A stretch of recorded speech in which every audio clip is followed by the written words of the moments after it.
un des grands mérites, vous le savez, du Forum d'Avignon, c'est évidemment de produire régulièrement des états des lieux, des études. Et je conseille à ceux, je suis certain qu'il y en a encore un ou deux qui n'ont pas lu la vôtre, celle-ci, de le faire, parce que je l'ai fait hier soir, après la soirée un peu tardive. 7 ans, l'âge de raison, 2005-2012, les raisons d'espérer à l'ère du numérique. Et c'est passionnant. C'est passionnant parce que c'est pas techno, parce que ça parle à la sensibilité, et puis c'est extrêmement prometteur. Alors, avec vous, on va entamer ce petit débat, en effet, rapidement avec cette étude, ce débat qui va nous conduire à parler de la diversité des publics plus tard, et puis du risque, mais c'est vrai que la musique, la vidéo en ligne, les liseuses, toutes les tablettes, les jeux connectés, ces 7 dernières années, vous allez me dire pourquoi vous avez choisi 2005, on veut éclore une palette de technologies qui sont supposées révolutionner les médias. Alors, où en est-on? Est-ce que ces technologies tiennent leurs promesses? Vous avez fait une enquête, je crois, auprès de 7000 personnes dans 8 pays. Et donc, pardon de ne pas avoir cité, évidemment, pour Bain & Company, qui, depuis 4 ans, produit ces études pour le Forum d'Avignon. Et ce qui m'intéresse l'un et l'autre, puisque vous êtes tous les deux, Patrick Béard, associé du cabinet de conseil en stratégie Bain, et puis Laurent Colbani, partenaire du bureau de Paris, et en charge de l'activité médias, c'est important que vous puissiez nous présenter, le plus simplement possible, les conclusions de ce rapport qui m'ont beaucoup impressionné, notamment sur les 5 points que sont l'abondance, la personnalisation, l'agrégation, la communauté, l'engagement, qui sont 5 petites premières conclusions auxquelles vous êtes arrivés. À vous. Alors, d'abord, on est ravis d'être là. 4 ans, c'est pas 7, donc c'est pas encore l'âge de raison. Donc on a encore, nous aussi, énormément à apprendre avant d'y arriver. Le point de départ, c'est on s'est rappelé un petit peu Alice au Pays des Merveilles au cours de ces 7 dernières années. Hein. Bonne idée. On s'est vu un peu comme des millions et des milliards d'Alice, un peu comme des enfants qui jouaient depuis 7 ans avec des nouveaux jouets qui étaient, on s'approche de Noël, donc amenés par le Père Noël Steve Jobs, avec des nouveaux outils, un peu dans une immense cour de récréation planétaire où on s'invente, on se découvre des nouveaux amis. Et le monde qui nous entoure depuis 7 ans est en pleine renaissance, un peu entre Silicon Valley et Avignon de ce point de vue-là. Et on a essayé de passer ces 7 dernières années au rayon X de notre enquête. Vous savez qu'on fait ça chaque année. Donc 6000 consommateurs, 8 pays, pas que des pays d'Europe de l'Ouest et des États-Unis, mais aussi des pays émergents, donc comme le Brésil, la Chine et l'Inde, pour se poser un certain nombre de questions sur qu'est-ce qui a changé, ce à quoi on s'attendait, comme on a le privilège d'avoir fait ces études maintenant depuis 4 ans. Est-ce qu'il y a des sujets sur lesquels Bain s'est trompé? Est-ce qu'il y a des choses qu'on aurait pu envisager de manière différente ou pas? Et par rapport à ça, par rapport à cette année d'économie numérique, pourquoi est-ce qu'on a pris 7 ans? Alors, ce n'est pas d'une précision extrême, on l'avoue avec humilité, mais 7 ans, 2004-2005, c'est à peu près le moment où arrive un certain nombre d'innovations sur le marché, que ce soit le livre, le jeu vidéo, la vidéo bien entendu ou la musique, qui vont complètement changer nos modes de consommation et la façon dont les acteurs de l'industrie et la façon dont la valeur économique à travers l'ensemble des acteurs de l'industrie va changer et va se redistribuer. Et ça va se faire, pour répondre tout de suite à votre première question, autour de ces 5 thèmes, qui sont l'abondance, la personnalisation. Je vais revenir en arrière, 30 secondes. Voilà. Autour de ces 5 thèmes qui sont l'abondance, la personnalisation, l'agrégation, la communauté et l'engagement. Un petit commentaire sur chacun de ces... Alors, l'abondance, c'est la diversité des contenus, partout, à n'importe quel moment dans le monde, la capacité d'y accéder de manière quasi instantanée. La personnalisation, c'est la mid-generation, donc c'est le fait de pouvoir customiser, pour prendre un terme anglais, personnaliser à l'extrême l'ensemble de ces contenus. Ça a des implications très fortes en termes de fragmentation des audiences et en termes de monétisation de ces audiences, notamment d'un point de vue publicitaire. L'agrégation, qui pour nous est un point extrêmement important, puisqu'il y a 7 ans, on aurait pu dire que c'était la fin de l'agrégation, un peu pris en étau. Et pour ceux qui étaient là avec nous il y a 4 ans, nous avions parlé un peu de ça, de l'agrégation prise en étau entre la production de contenu et la distribution de contenu. Aujourd'hui, ce qu'on voit, c'est que cette agrégation, elle est réinventée. Ce n'est pas que de l'agrégation de contenu, c'est de l'agrégation d'audience, c'est de l'agrégation de revenus publicitaires, c'est aussi de l'agrégation d'usage et d'activité. C'est le succès de Google, par exemple, non, qui d'un comparateur de prix, de Google, bien évidemment, mais d'autres plateformes numériques qui ont changé ça. Et ces acteurs, ces grandes plateformes numériques, ne sont pas seulement des acteurs qui viennent de l'agrégation comme Google, sont aussi des acteurs qui viennent soit des devices comme Apple, soit de la distribution. La communauté, c'est le fait de retrouver en ligne un sentiment d'appartenance à une certaine communauté. Et l'engagement, c'est important parce qu'il faut mettre une réalité économique derrière. C'est aussi ce que cherchent les annonceurs publicitaires, qui est la capacité d'avoir de la participation, de l'interactivité, de l'impact par rapport à ces audiences qui sont de plus en plus fragmentées. Donc une capacité de création des consommateurs ou d'interactivité? Absolument. Patrick, est-ce que vous pouvez nous parler un peu plus par exemple, d'un secteur que vous évoquez dans cette étude, celui de la musique, par exemple, parce qu'on est dans un état de convalescence aujourd'hui. Oui, alors effectivement, ça c'est un point important qu'on a appris après 4 ans de travaux avec le forum, c'est qu'il est très difficile de prendre ces grandes tendances de fond et de rester au niveau de l'ensemble des médias et de la culture. Parce qu'en fait, chacune des industries culturelles a des cycles qui lui sont propres.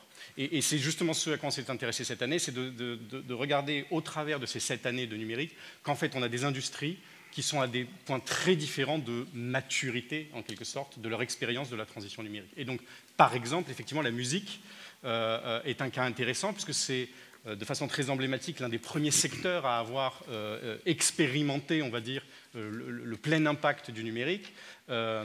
Et ça fait maintenant une petite décennie, c'est la première à avoir démarré dans cette transition, que la musique se réinvente quelque part en termes de modèle économique autour de la distribution numérique. Et 7 ans, par exemple, c'est l'arrivée de l'iTunes Music Store en Europe.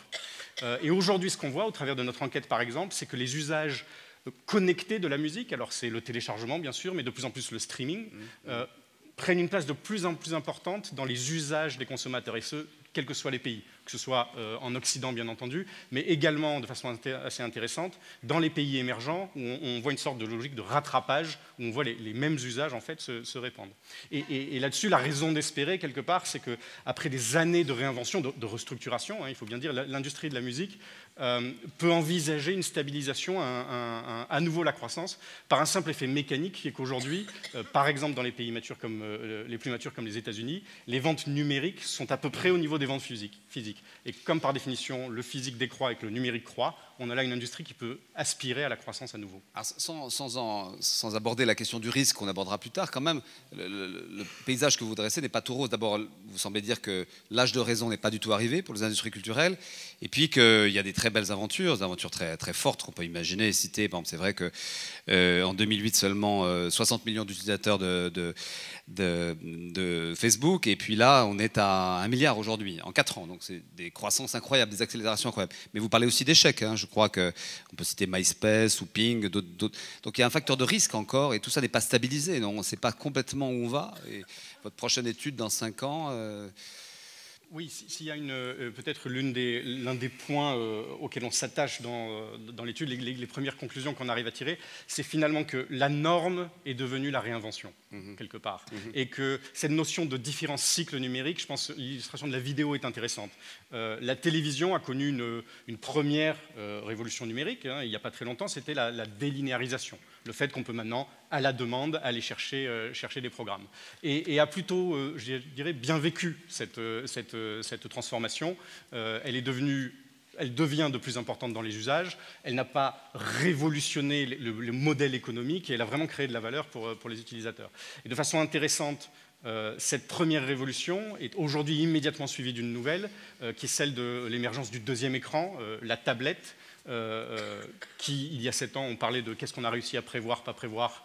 Il y a 7 ans, on n'aurait pas imaginé que la tablette devienne un tel support de visualisation de vidéos. On l'envisageait plutôt, oui, pour Internet, pour le livre. On imaginait que les tablettes allaient porter l'e-book. La réalité, c'est qu'elles portent essentiellement de la vidéo. Et donc, on a par exemple, au travers de notre enquête, un point intéressant qui est là où certaines populations, les plus jeunes notamment, commencent à utiliser la vidéo différemment et à regarder la télévision sur d'autres supports, les ordinateurs évidemment, mais également les smartphones et les tablettes. On voit chez les détenteurs de tablettes des comportements encore plus différents. C'est-à-dire qu'eux, effectivement, on leur met une tablette dans les mains, immédiatement, il y a certains genres, l'information par exemple, qui deviennent majoritairement consommés sur cet écran. Donc une nouvelle révolution qui arrive à peine la première digérée en quelque sorte. Vous êtes un peu prophète quand même dans votre étude, parce que vous nous annoncez une terre promise. C'est quoi cette terre du milieu dont vous nous parlez et dont on va demander à nos prochains débatteurs de nous dire si elle existe pour eux, qui sont des créateurs? C'est quoi cette terre du milieu, Patrick? Alors, c'est effectivement à la fois un peu prophète et un poil provocateur. Oui, j'ai senti quand même. Hein. Alors, justifiez-vous. C'est de se dire, le point de départ est simple, la conclusion est un peu provocatrice.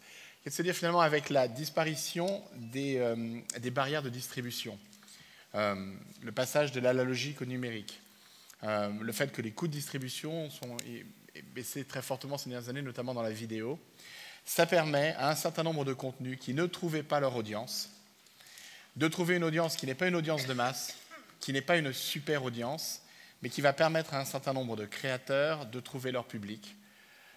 Peut-être pas de vivre richement comme peuvent le permettre les studios hollywoodiens, mais de trouver leur public pour continuer à vivre et continuer leur art de ce point de vue-là.